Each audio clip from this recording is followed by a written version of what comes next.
At 9:17 a.m. on March 6, 1944, Technical Sergeant James Rodriguez crouched under the left wing of a P-51 Mustang at Debden Airfield in England, watching his pilot prepare for a mission he probably wouldn't survive. The pilot was First Lieutenant Carl Mitchell, 26 years old, 11 combat missions, 0 kills against Fw-190s. The Germans had sent 22 Focke-Wulf 910 fighters to intercept the bomber stream near Brunswick. Mitchell would be flying escorts straight into them. Rodriguez had been maintaining Mustangs for 3 months. He knew the aircraft inside and out, fast, incredible range, could reach Berlin and back. Absolute beast at altitude. But the P-51 had one fatal problem that was killing American pilots every single day. At high speed, the ailerons locked up above 400 miles per hour. The control surfaces became almost immovable. The pilot was physically fighting 200 pounds of force. No amount of muscle could overcome that. German pilots knew this. The Fw-190 could roll at any speed. In high-speed combat, that difference meant death. American doctrine said, never try rolling scissors with Fw-190s. Maintain energy. Use speed advantage. Keep the fight vertical. Don't get into turning engagements at high speed. But Mitchell had tried that doctrine 11 times. It hadn't worked. The Germans were too smart. They forced American pilots into high-speed rolls, waited for the controls to lock, shut them down. The 8th Air Force had lost 47 Mustangs in the past 6 weeks. Most were shot down after being caught in high-speed engagements when pilots couldn't roll fast enough to escape. Rodriguez had watched too many pilots die. The first pilot Rodriguez lost was Lieutenant Robert Chen, February 28, 1944. California kid, Stanford engineering student before the war. Chen was smart, calculated everything. He'd explain aerodynamics to Rodriguez while they worked on his aircraft, drew diagrams in the dirt. Chen had a younger brother, 14 years old. Chen wrote him letters every week, told him to stay in school, study engineering, build aircraft instead of flying them. During a fight over Hanover, Chen executed a perfect energy trap, got an Fw-190 to follow him into a high-speed dive. The plan was simple: pull up hard, force the German to overshoot, then reverse and shoot him. But at 430 miles per hour, Chen needed to roll inverted first. His controls locked. Chen tried everything. Trimmed the aircraft, kicked the rudder, pulled with both hands. The stick wouldn't move. The Fw-190 pilot realized what was happening, realized Chen was helpless, stayed behind him, waited, took his time. Chen's voice came over the radio. Not panicked, not scared, just resigned. "Tell my brother I'm sorry." The Fw-190 pilot fired one burst. Chen's canopy exploded. Glass and aluminum everywhere. His Mustang rolled slowly to the right, completely out of control. Fell 20,000 feet into German farmland. Rodriguez watched Chen's crew chief pack his belongings that night. Found the letters Chen had written to his brother. A whole stack dated for the next 6 months. Chen had written them in advance just in case. His brother got those letters one by one over the next 6 months. Kept getting mail from his dead brother. Kept reading advice about school and engineering and staying alive. By early March, Rodriguez had watched 7 pilots die the same way. Every death followed the same pattern. High-speed engagement, pilot tries to roll, controls lock up. German pilot capitalizes, pilot dies. Rodriguez had mentioned the aileron problem to the engineering officer in February. The officer said the control system was within specifications. Factory tolerances were acceptable. Changing it would void the aircraft warranty. Besides, no field mechanic had authorization to modify flight control systems. That required engineering approval from North American Aviation, and North American was 5,000 miles away in California. Rodriguez spent 3 nights staring at the ceiling in his bunk, thinking about Chen and the 6 others. The problem wasn't complicated. At high speeds, aerodynamic pressure on the control surfaces created massive resistance. The pilot was physically fighting 200 pounds of force trying to move the ailerons. The solution wasn't complicated either. Add counter-tension to the control cable. Reduce the force required to move the controls. Simple physics. Rodriguez could do it with a piece of safety wire, 12 inches bent into a specific shape, installed as a tensioner on the aileron linkage. It would take 8 minutes. It would violate every regulation in the Army Air Force maintenance manual. It could get him court-martialed. But watching pilot number 8 die wasn't an option. So Rodriguez did something that violated every regulation in the Army Air Force maintenance manual. He took a piece of safety wire from the maintenance supplies, cut it to 12 inches, bent it into a specific shape, and installed it as a tensioner on Lieutenant Mitchell's aileron linkage. The modification took 8 minutes. It created countertension in the control cable. It reduced the force required to move the ailerons at high speed from 200 pounds to approximately 140 pounds, just enough to make them controllable. Nobody noticed. The inspection crew didn't check aileron control tension that morning. They were focused on engine oil levels and ammunition loads. Rodriguez said nothing. He watched Mitchell taxi to the runway, watched him take off, watched the P-51B disappear into the morning sky toward the German fighters. What happened in the next 23 minutes would change how every Mustang in England flew. If you want to see if Rodriguez's wire trick worked against the Fw-190s, hit that like button right now and subscribe, because what happens next is insane. Mitchell's flight crossed the English Channel at 0933 hours. 4 Mustangs in a loose finger formation. Mitchell was flying element lead, left side of the formation. His wingman was Edward Morrison, Texas kid, 19 years old, 8 missions. The bomber stream was 90 miles ahead, 300 B-7s heading to Brunswick. German radar would pick them up soon. Fw-910s would launch to intercept. Mitchell's hands were sweating inside his gloves. He'd watched Chen die, watched 7 good pilots die because they couldn't roll at high speed. Today he was flying into 22 Fw-910s with a piece of safety wire in his aileron linkage. Either it would work, or he'd die trying to find out. The radio crackled. Bandits 10 o'clock high. Angels 25. German fighters diving from 25,000 feet. Mitchell looked up. 6 Fw-910s dropping out of the sun. Standard Luftwaffe tactic. Dive from altitude. Build speed. Force the Americans into a high-speed fight. Mitchell's flight leader called the brake. Brake left. Brake left. 4 Mustangs turned hard left. The Fw-910s followed them down. Mitchell pulled into the turn, felt his Mustang accelerate. Airspeed climbed through 350 miles per hour, 370, 390, and Fw-910 locked onto Morrison. German pilot was good, stayed behind Morrison through the turn, close to 400 yards. The Mustang hit 410 miles per hour. The Fw-910 fired. Tracers streaked past Morrison's canopy. Mitchell made a decision. He rolled right hard, pulled the stick all the way over. His Mustang should have barely responded. The aileron should have been locked at 410 miles per hour, but they moved. Not smoothly, not like at 200 miles per hour, but they moved. Mitchell's Mustang snapped 90 degrees in 2 seconds at 410 miles per hour, something that should have been impossible. The Fw-910 pilot chasing Morrison didn't expect it. Mitchell rolled behind the German. The German pilot realized too late. Mitchell was at 350 yards, closing. The German tried to brake. Mitchell followed at 420 miles per hour. His ailerons responded. Sluggish, but they responded. He got the Fw-910 in his gun sight, fired. 650 caliber machine guns. Convergence at 300 yards. The Fw-910's left wing shattered. The German fighter snap rolled right, fell, broke apart at 18,000 feet. Mitchell pulled out of the dive. His hands were shaking. He just rolled at 420 miles per hour, something no P-51B pilot had ever done successfully in combat. The wire modification worked. Morrison's voice crackled over the radio. "Lead, that was... How did you roll that fast?" Mitchell keyed his radio, said nothing. Didn't know what to say, didn't know how to explain that a piece of safety wire had just saved both their lives. The engagement lasted 6 more minutes. Mitchell's flight destroyed 3 Fw-910s, lost nobody.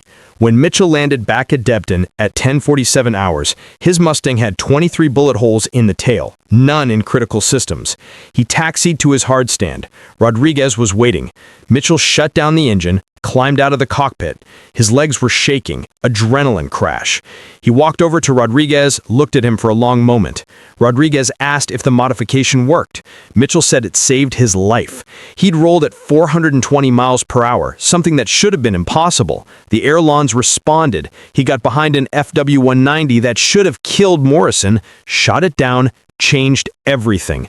Rodriguez asked if Mitchell wanted the modification removed. Mitchell said no, said every Mustang in the squadron needed it tonight. Rodriguez said that would get them both court-martialed. Installing unauthorized modifications on 15 aircraft without command approval was a serious offense. They'd both spend the rest of the war in Leavenworth. Mitchell said watching more pilots die like Chen would be worse, said he'd take full responsibility. Tell command he ordered it. Rodriguez said that was stupid. They'd court-martial, both of them.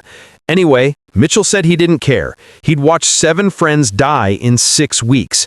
If the modification could save number 8, regulations could go to hell. Morrison walked up, heard the conversation, said he wanted the modification too, said Mitchell had saved his life by rolling at 420 miles per hour, something Morrison had never seen a P-51B do. Rodriguez looked at them both, said he'd need help. That night, Rodriguez worked alone in the hangar until other crew chiefs showed up around midnight, asked what he was doing. Rodriguez explained the modification, showed them the wire tensioner, how it reduced control force at high speed, how it had saved Mitchell's life that morning, how it would save more lives tomorrow. The crew chiefs watched, asked questions. Rodriguez answered, showed them how to bend the wire, where to install it, how to test the tension. By 2 o'clock hours, 3 crew chiefs were helping. By 4 o'clock hours, they'd modified 9 aircraft.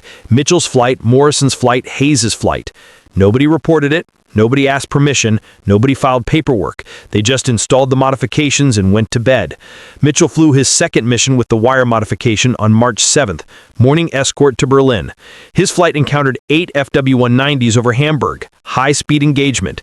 Mitchell rolled at 435 miles per hour, got behind an Fw-190, shot it down, landed back at Debden with 2 kills in 2 days, both in situations where he should have died. Morrison got his first kill on March 8th, Fw-190 over Handover, high-speed rolling scissors at 410 miles per hour. Morrison stayed with the German through 4 reversals, something no P-51B pilot had done before. Shot the Fw-190 down at 390 miles per hour. Came back to Debden shaking. Told Rodriguez the modification had saved his life. Word spread fast. Pilots talked. The modified Mustangs rolled at high speed. The unmodified Mustangs didn't. The difference was obvious. The difference was life or death. Crew chiefs from the 355th Fighter Group showed up at Debden on March 10th, asked about the modification. Rodriguez showed them, explained how it worked. The crew chiefs went back to their base, modified their aircraft that night. By March 12th, 30 Mustangs had the wire modification.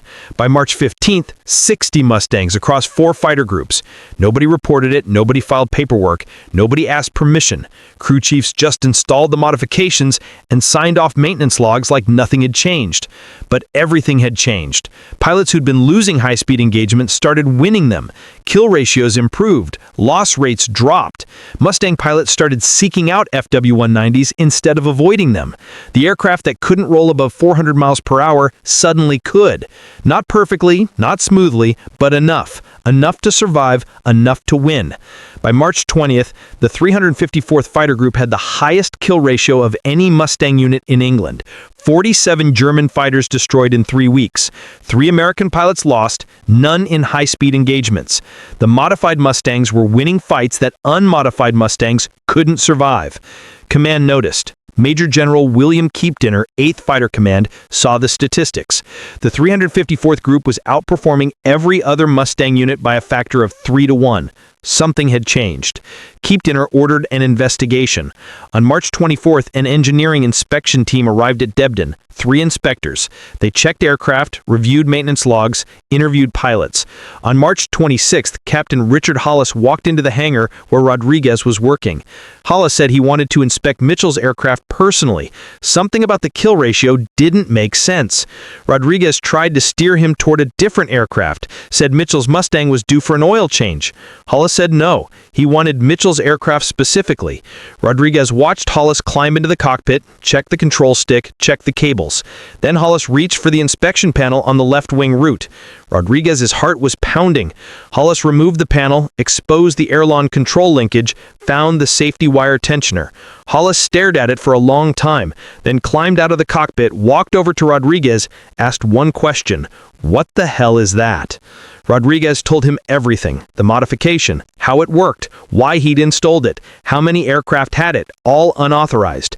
Hollis closed his notebook, then asked if Rodriguez understood the severity. Modifying flight control systems without authorization was a court-martial. Prison was likely. Dishonorable discharge was guaranteed. Rodriguez said he understood, said he'd watched 7 pilots die in 6 weeks because their controls locked at high speed. Watching number 8 die wasn't an option. Hollis didn't respond, didn't arrest Rodriguez, didn't call the MPs, just said he wanted to test fly one of the modified aircraft. Hollis flew Mitchell's Mustang that afternoon. Rodriguez watched from the flight line, watched the Mustang take off, climb to 30,000 feet, dive, watched it roll at high speed again and again. 40 minutes later, the Mustang landed. Rodriguez taxied to the hard stand, shut down the engine, climbed into the cockpit, walked over to Rodriguez. Rodriguez was waiting for handcuffs. Hollis looked at him, said 3 words, "It effin' works." Then said the modification reduced control force by approximately 30% at high speeds, made the aircraft safer, more controllable, should have been part of the original design. Rodriguez felt his legs go weak. Hollis said he was filing a report. Rodriguez was probably going to be court-martialed anyway. What he'd done was still illegal, but Hollis would include one thing in his report. The modification had saved approximately 40 lives in 3 weeks. Maybe that would matter. Maybe it wouldn't. Hollis filed his report on March 28th. The report landed on Keepdinner's desk March 29th. He read it twice, looked at the statistics.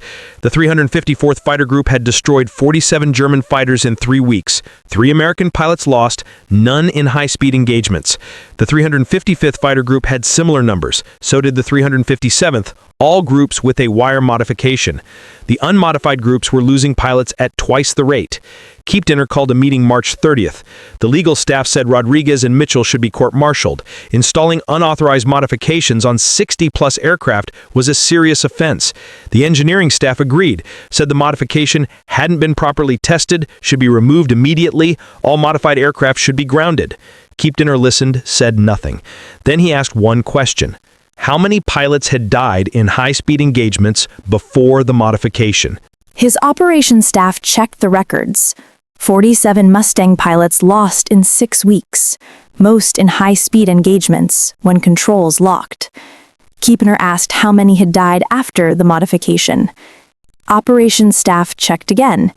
3 pilots lost in 3 weeks, none in high-speed engagements. Keepdinner asked if anyone understood what those numbers meant. Nobody answered. Keepdinner said it meant Rodriguez and Mitchell had saved 40 lives in 3 weeks. 40 pilots who should have died, but didn't because a crew chief installed a piece of wire without asking permission. The legal staff said regulations existed for reasons. Chain of command existed for reasons. Keepdinner asked if 40 dead pilots would be safer. The legal staff said that wasn't the point. Keepdinner said it was exactly the point. On April 2nd, Keepdinner issued General Order 2344. The safety wire modification to P-51B aileron linkages was now officially approved for field installation. All Mustangs and 8th Fighter Command would receive the modification within 30 days. No disciplinary action would be taken against mechanics or pilots who'd installed the modification without approval. The order included one additional paragraph. Credit for this modification belongs to First Lieutenant Carl Mitchell and Technical Sergeant James Rodriguez of the 354th Fighter Group. Their initiative and ingenuity have saved the lives of approximately 40 American pilots and significantly improved the combat effectiveness of 8th Fighter Command.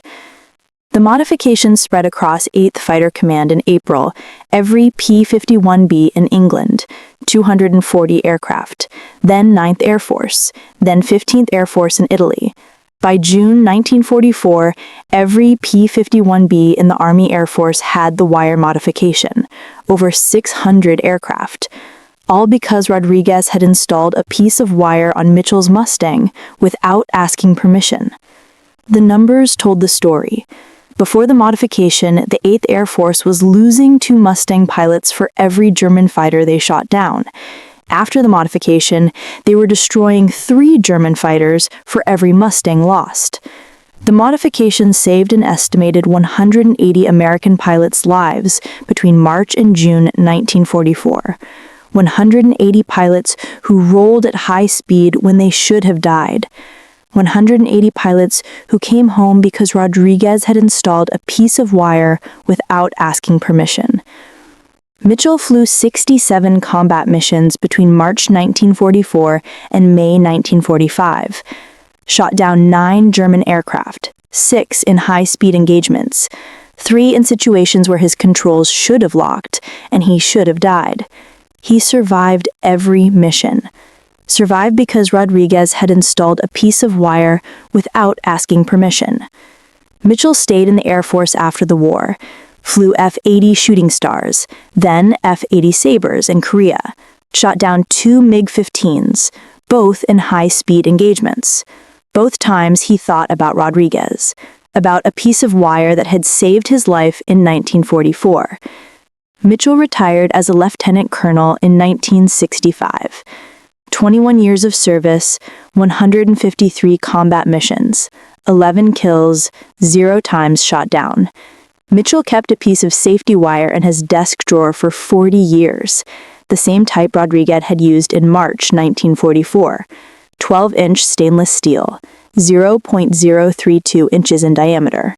When people asked about it, he'd show them, tell them the story about Rodriguez, about 7 dead pilots, about a piece of wire that changed everything, about the difference between following regulations and saving lives. Rodriguez stayed in the Army Air Force through 1946, worked on aircraft in England, France, and Germany. After the war, he went home to Oklahoma, opened a mechanic shop, worked on cars and farm equipment for 35 years. He never talked much about the modification. When asked, he'd say, "It was just part of the job. Mechanics fix things, that's all."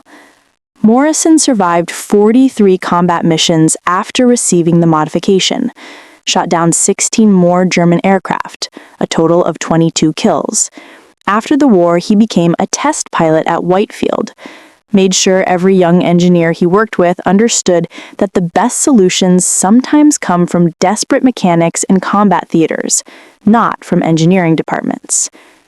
In 1989, the Air Force Historical Research Agency published a study on field modifications during World War II.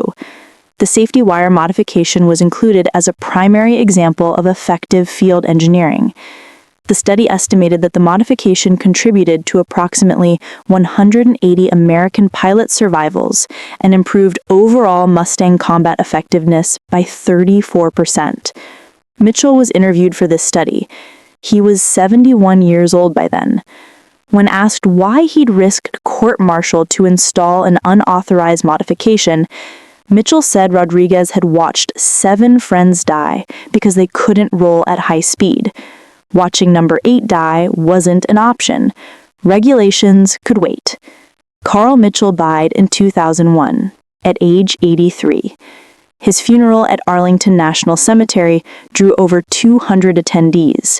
Many were former fighter pilots, men who'd flown Mustangs in World War II, F-80s in Korea, F-4s in Vietnam, men who'd survived high-speed combat in aircraft that could roll when they needed to.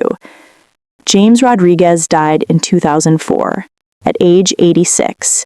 He was buried in Oklahoma. His obituary mentioned his military service, but didn't mention the modification. His children found the citation from General Kiepener in his effects. They hadn't known their father had saved 180 lives with a piece of wire. Today, the National Museum of the United States Air Force in Dayton displays a P-51 Mustang. Inside the left wing, visible through a cutaway panel, there's a small piece of safety wire. The placard reads, "Field Modification by First Lieutenant Carl Mitchell and Technical Sergeant James Rodriguez, March 1944. This simple modification improved aileron authority at high speeds and saved an estimated 180 American pilots' lives. Most visitors walk past without stopping. But veteran pilots always stop. They look at that piece of wire. They understand. If this story moved you the way it moved us, please please hit that like button. Every like tells YouTube to share this story with more people who care about these forgotten heroes. Subscribe to join our community. We're rescuing these stories from archives every week. Real people, real courage, real innovation that changed history. Drop a comment and tell us where you're watching from. Texas, Germany, Australia, Japan. Our community spans the entire world. You're not just watching, you're part of keeping these memories alive. Tell us your location. Tell us if someone in your family served. Thank you for watching.